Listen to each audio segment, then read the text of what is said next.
I want to talk about triggers because triggers are a subject that come up all the time. One of the most common questions I get is, hey, I've been doing all this healing work. I'm now dating again, and I thought I healed this thing, and then I got triggered, like, I got to start all over, or I never healed it, and I thought I did. As I share that reflection from many people, it's one that I used to have too. It was before I recognized that triggers don't go anywhere. They're a radar. It's what we do with them that changes. They are a brilliant alert system that say, this is a familiar template or pattern or situation that has led to pain before. And so the trigger comes up. It's what we do with the trigger that changes. So I want to dive deeper into this and focus mainly on good triggers. We're not familiar with good triggers. We're familiar with the concept of people triggering us because of toxic behavior, dysfunctional behaviors, right? Or we get triggered in dialogue and conflict. But this is about actually how goodness, good experiences, all these types of beautiful things that are about moving to a next level, opening our heart more, can actually lead to being triggered and then pushing away the relationship, sabotaging it. So I'm going to read an excerpt from our book, Liberated Love, that I think you're going to find incredibly insightful and give you some idea of where good triggers show up in your life and actually how to change how you orient to triggers so that you can cultivate deeper and more beautiful relationships and actually a more liberated life. Because if you have not cultivated the wisdom in your trigger and changed how you orient to them, you're going to be enslaved by them. So this is about liberating yourself. And this is going to completely change your life. So here we go.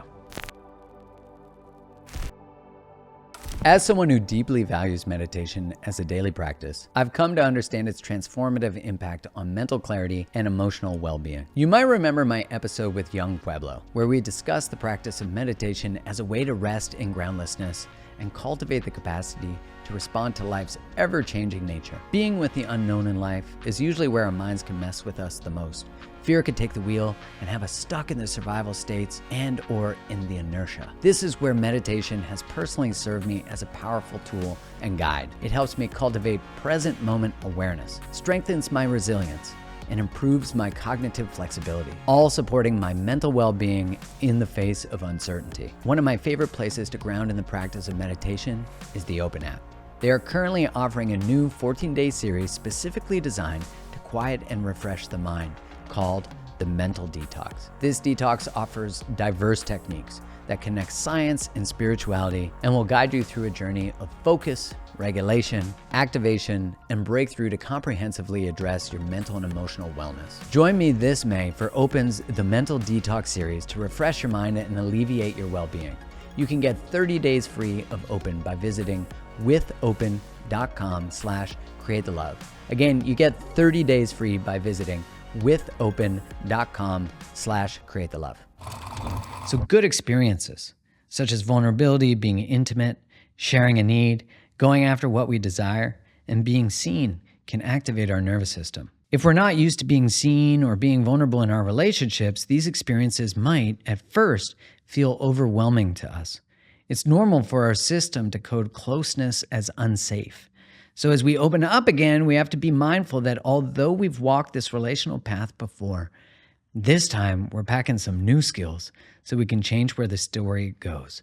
No more autopilot. Now, for example, when we're healing from previous dysfunctional connections, begin dating, and finally find ourselves in connection with good, reliable people, it can prove very destabilizing. It can trigger us in a good way. We might find ourselves wanting to distance from them, telling ourselves stories that they're unattractive or that they have no edge. We are often used to chemistry being miscoded as unreliability and uncertainty. To be triggered by trustworthiness is to begin to heal and trust ourselves and others. Another small example of how this might show up is an inability to receive a compliment.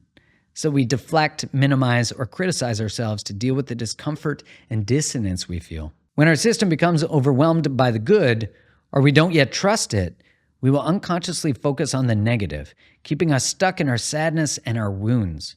Spiritual teacher, medical intuitive, and author Carolyn Mace aptly calls our attention to this attachment to the wound as woundology, and she describes it as the place we live when we define ourselves by our wounds.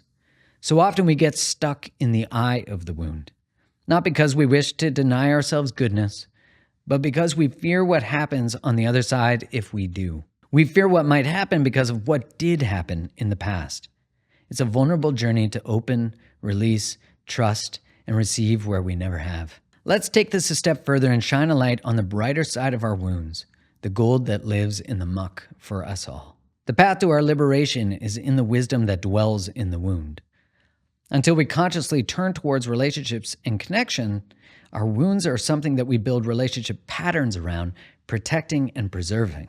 Our relationships suffer when we live from the center of our wounds, not our integrity. When we try to avoid touching them rather than cultivating the wisdom that dwells within them. What if instead we garnered the wisdom that lives in our historical pains and in turn learn the skills, words, and actions that are required to be empowered by the pain rather than avoidant of it? Then, and only then, can we step into mature and thriving relationships when we see our past being in service and in honor of the future we want to create. We offer this perspective on wounds to loosen the grip with which we hold on to the past, so that we can slowly and with great care open ourselves to the goodness, wonder, and beauty that await us on the other side. When we enter this unknown space in our relationships, it's natural for fear to rise. Instead of pushing it away and bolting, we invite you to bring it forward. This may sound like, wow, I've never opened up this much or taken this step with anyone, and it scares me. And while I want to run, push you away, or find something wrong, I'm choosing to stay and stand in this goodness. At times, you might need to hear some reassurance to soften the mental mixtape of fear that can often get kicked up as we move beyond the familiar. This may sound like, hey, I could use some reassurance right now. Can you remind me that everything is okay, that you're here, and that you love me? As we bring what's in the way up and out, our hearts continue to heal and open. This is where love begins to lead again. On the journey to liberated love, you'll be asked over and over to increase our tolerance for good things and decrease our tolerance for the not so good. Opening and expanding into these deeper levels of intimacy with another through the good and painful experiences alike is the practice of letting love lead. The journey to liberated love is a call to stand in integrity. This call becomes easier to embody when we trust and know that everything that is emerging in our relationships is emerging for a reason. Author and psychologist Dr. Alexandra Salmon calls this the golden equation in relationship. Your stuff plus my stuff equals our stuff. What's emerging for one person is emerging for both of you. Trust that. Your triggers are a gift. When turned towards with curiosity and a desire to heal and grow, they become the catalyst that brings the relationship to the next level. This is an excerpt from our book, Liberated Love, that's available wherever you get your books, or go to createthelove.com/liberatedlove. And there you can enter your order number and get a copy of a free meditation and workbook that goes along with it. Make sure you hit the subscribe button so you don't miss any episodes that are coming up, because I've got some juicy guests and some juicy subjects that are all about liberating yourself in both life and love.